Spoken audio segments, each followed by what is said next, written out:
The air inside the Roman Senate was thick with whispers. Marble columns rose like silent witnesses beneath the high ceiling of the Curia of Pompey. It was the morning of March 15, 44 BC, the Ides of March.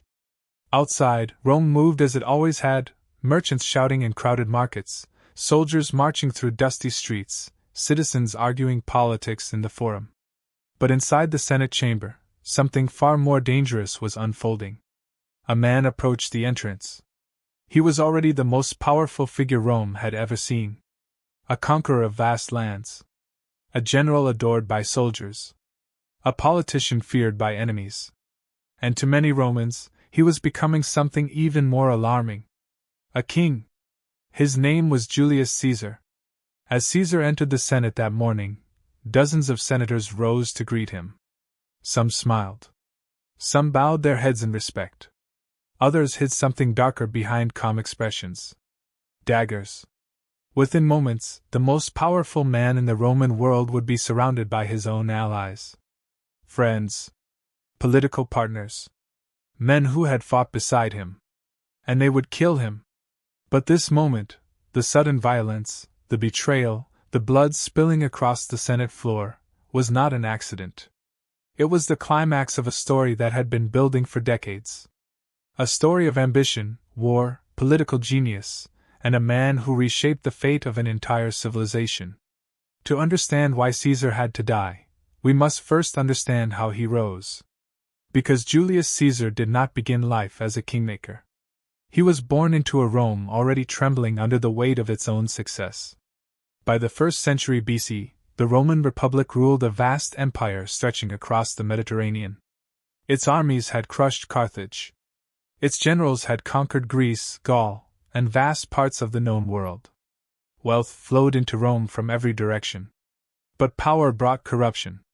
Political factions fought endlessly inside the Senate. Wealthy elites manipulated elections. Ambitious generals built personal armies loyal not to the Republic, but to themselves.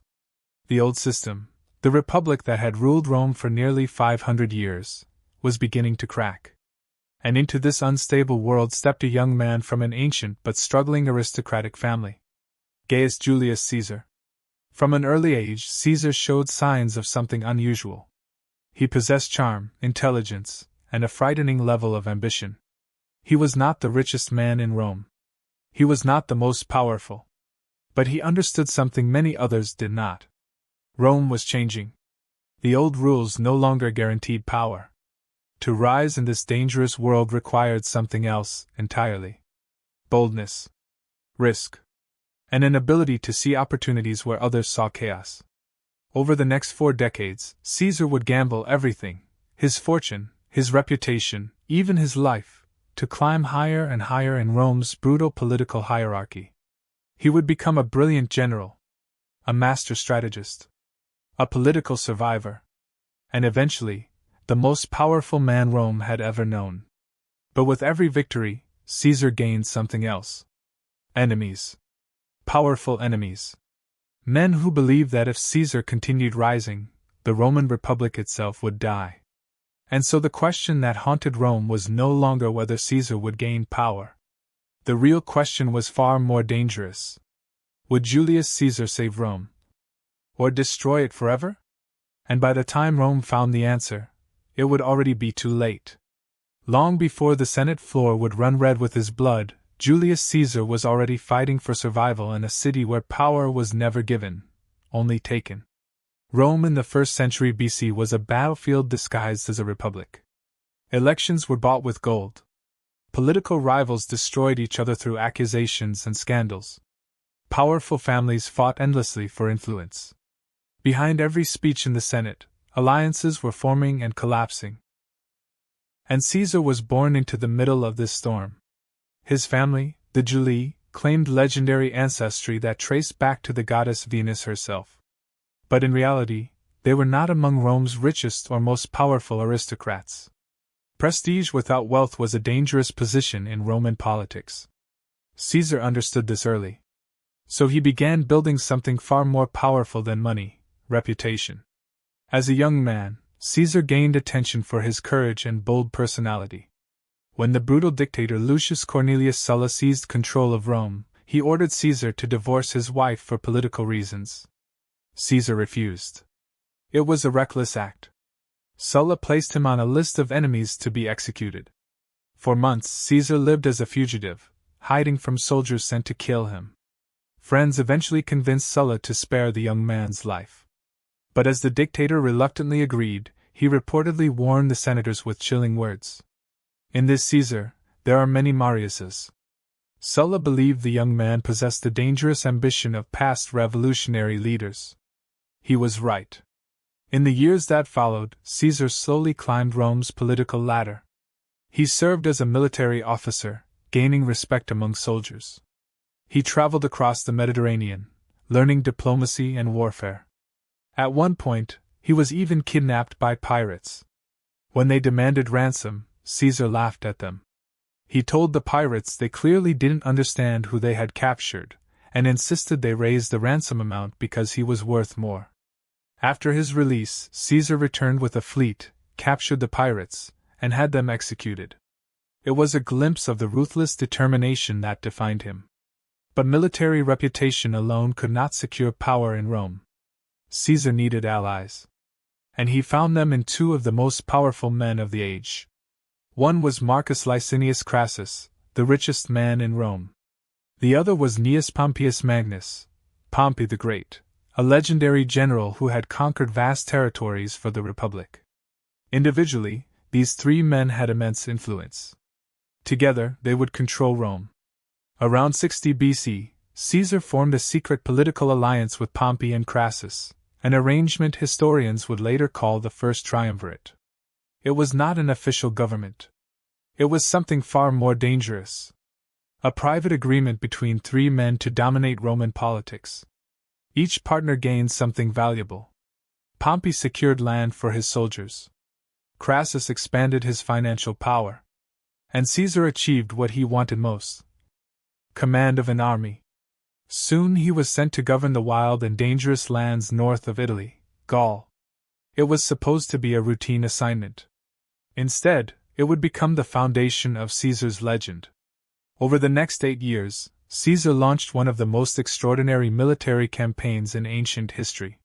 His legions marched across what is now France, Belgium, and parts of Germany. They fought massive tribal coalitions, crossed the Rhine River, and even invaded Britain.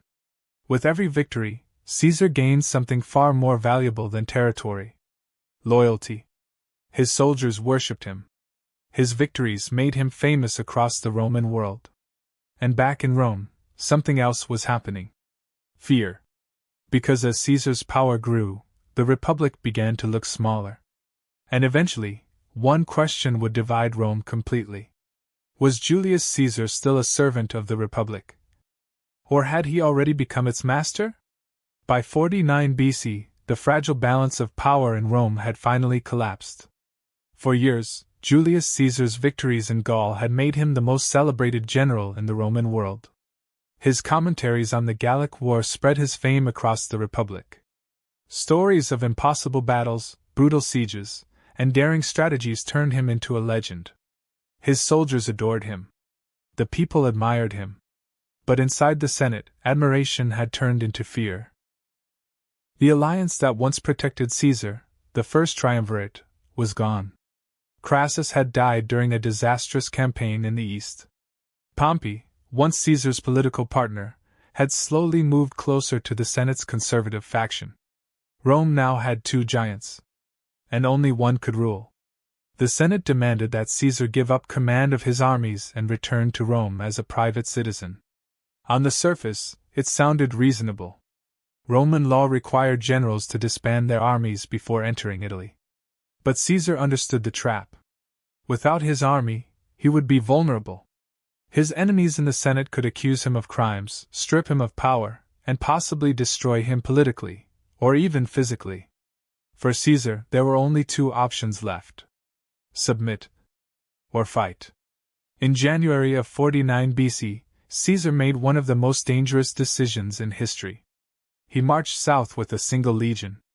Ahead of him lay a small river marking the boundary between his province and Italy itself: the Rubicon. Roman law was clear: no general was allowed to cross this river with an army. To do so was rebellion. According to ancient historians, Caesar paused for a moment at the river's edge. The consequences of his decision were enormous. If he crossed, there would be no turning back. Rome would plunge into civil war. Then Caesar spoke the words that would echo through history. Alia acta est. The die is cast. His legion crossed the river. Civil war had begun. The reaction in Rome was immediate chaos. Many senators fled the city alongside Pompey, retreating south to gather forces. They expected Caesar to move cautiously. Instead, he moved with terrifying speed. City after city surrendered without resistance. Caesar's reputation, and the fear it inspired, was often enough to open the gates before his legions even arrived. Within weeks, he controlled Italy. But the real battle was still ahead. Pompey had gathered a massive army across the Adriatic in Greece. Backed by much of the Senate, he commanded more soldiers, more resources, and greater naval power. Many believed Caesar had overreached. But Caesar thrived under impossible odds. In 48 BC, the two armies finally met near the Greek city of Pharsalus. The battlefield stretched across a dusty plain under the blazing Mediterranean sun. Pompey's forces outnumbered Caesar's nearly 2-1. His cavalry was far stronger. His commanders were confident. They believed victory was certain. But Caesar understood something Pompey did not. His soldiers were veterans of countless battles. They trusted him completely. When the fighting began, Pompey's cavalry charged aggressively, expecting to crush Caesar's flank.